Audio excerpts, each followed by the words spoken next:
Welcome to Real English Skills. Want to speak English with confidence and fluency? You're in the right place. Stay with us until the end for powerful tips. Don't forget to like, subscribe, and share. Let's build your real English skills. Hey everyone, welcome back to another episode of English Leap Podcast, your leap to fluent English. I'm Jennifer, and joining me is my co-host, Daniel. Hi everyone, we're so glad you're here with us today. We've got some amazing news to kick things off. We've reached 50,000 subscribers in a remarkably short time. We're absolutely blown away by how quickly our community has grown, and we couldn't be more thrilled. Your comments, likes, and shares keep us motivated every day, and we're so grateful for this incredible support. Absolutely. Seeing so many of you committed to improving your English is truly inspiring. It's your enthusiasm that drives us to keep creating content that helps you learn and grow. But we've also noticed a few comments where some of you seem a bit discouraged, like you're struggling to keep up or wondering if you'll ever get the hang of English. Yes, and if that's you, this episode might just be the motivation you need. We're going to share a technique that can make a real difference in your learning journey, one that grows gradually over time. Learning a language is like planting a seed. It doesn't grow overnight, but if you keep watering it, one day you'll look back and see a beautiful tree. So, keep watering your English, even if it feels slow sometimes. You're making progress. That's right.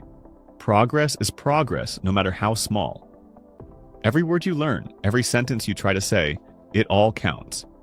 The key is to keep moving forward, even if it feels like you're just taking tiny steps. Those small steps will eventually add up to something big. Now, speaking of progress, wouldn't it be great if there was a way to make learning English feel effortless? Like an approach so simple that it almost feels like you're not studying at all. Well, today we're going to show you exactly that. We'll talk about a method that's not only easy but also enjoyable, making English a natural part of your daily life. It's a technique that feels more like having fun than learning, and you'll be surprised at how effective it is. It's like learning English without even realizing it, where it happens naturally, just like how you learned your first language. Stick around to find out how to make this approach work for you. Before we get too deep, don't forget, we have a free PDF for you with all the key points from today's episode. You can download it in the description below.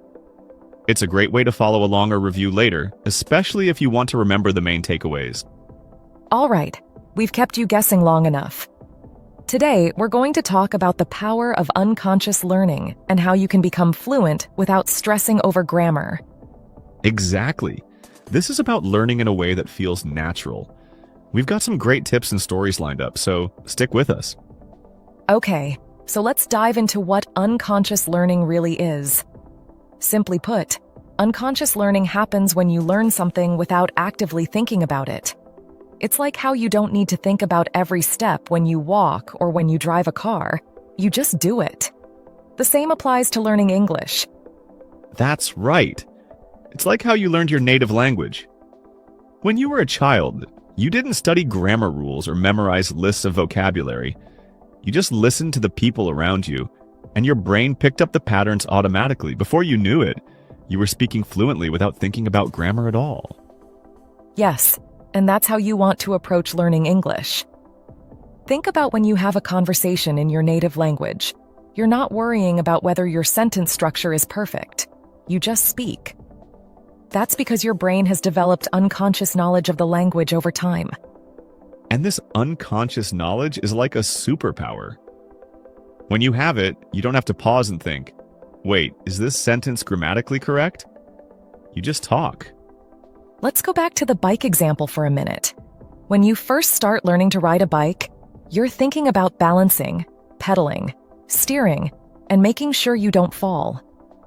But after a few weeks of practice, something amazing happens. You just get on the bike and go. You're not thinking about balance anymore. It becomes second nature. Exactly.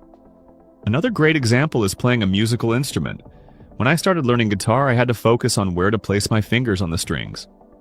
But after practicing for a while, my hands knew what to do on their own. I could even have a conversation while playing because it became automatic.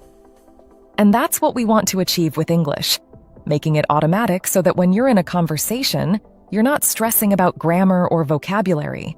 You're just talking naturally, like you would in your first language.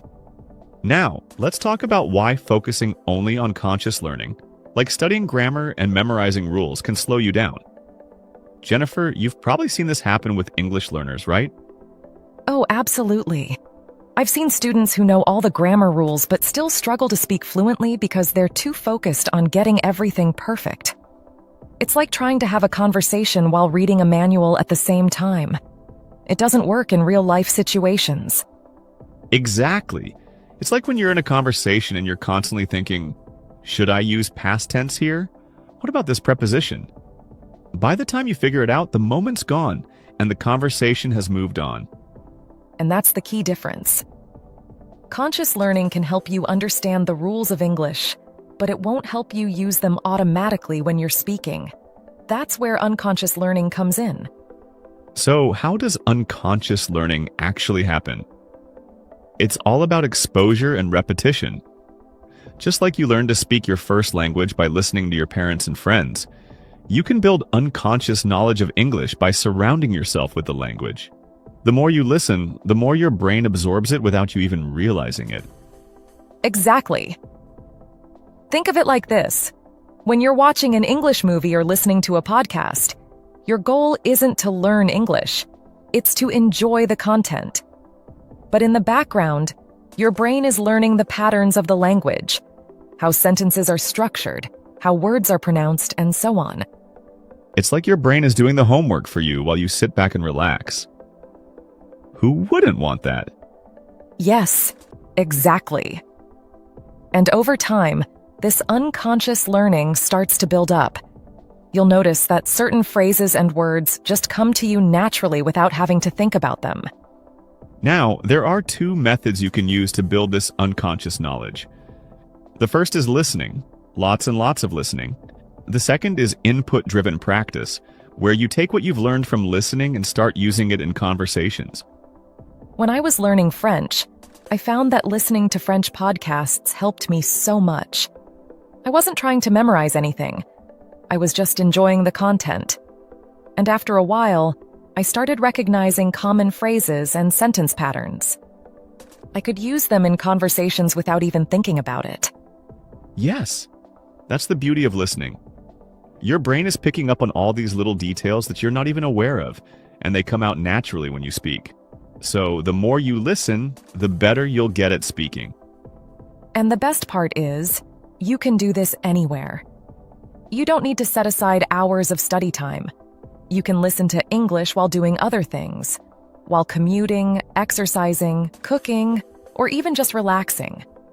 Yeah, I like to listen to podcasts while I'm doing chores. It makes the time go by faster, and I'm learning English without even realizing it. It's like a win-win. Exactly. And if you make it a habit, listening for even 15 or 20 minutes a day, you'll start seeing big improvements in your fluency over time. The key is consistency. So that's a wrap for today's conversation. We hope you picked up some useful tips along the way. Totally.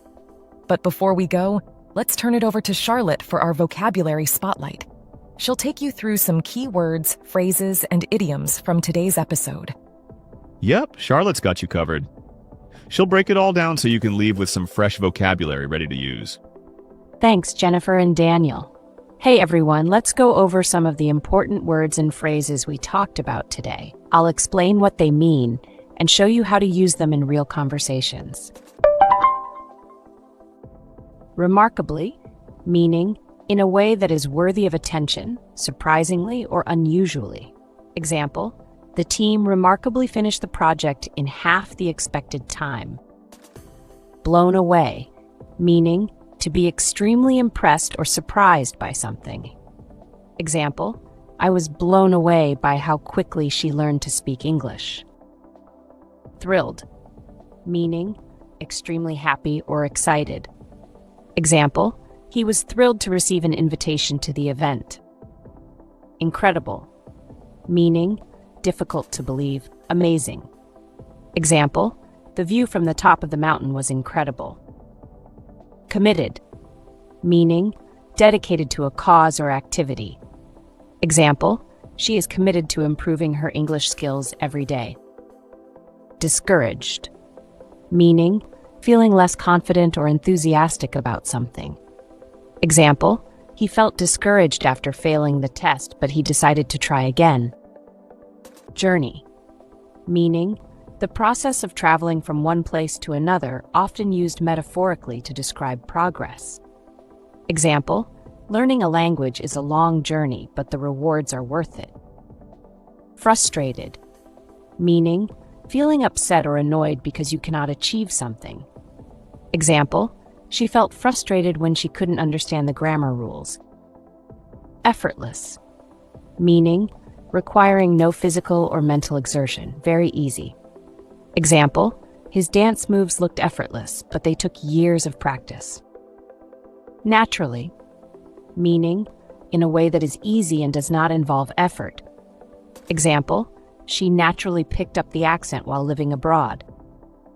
Motivated, meaning having a strong reason to act or accomplish something. Example, he felt motivated to study harder after seeing his progress. Exposure, meaning being introduced to or coming into contact with something. Example, exposure to different cultures can help you learn a new language faster. Repetition, meaning the action of repeating something that has already been said or done. Example, repetition is key to remembering new vocabulary. Structure, meaning the arrangement or organization of something. Example, the structure of the sentence made it difficult to understand.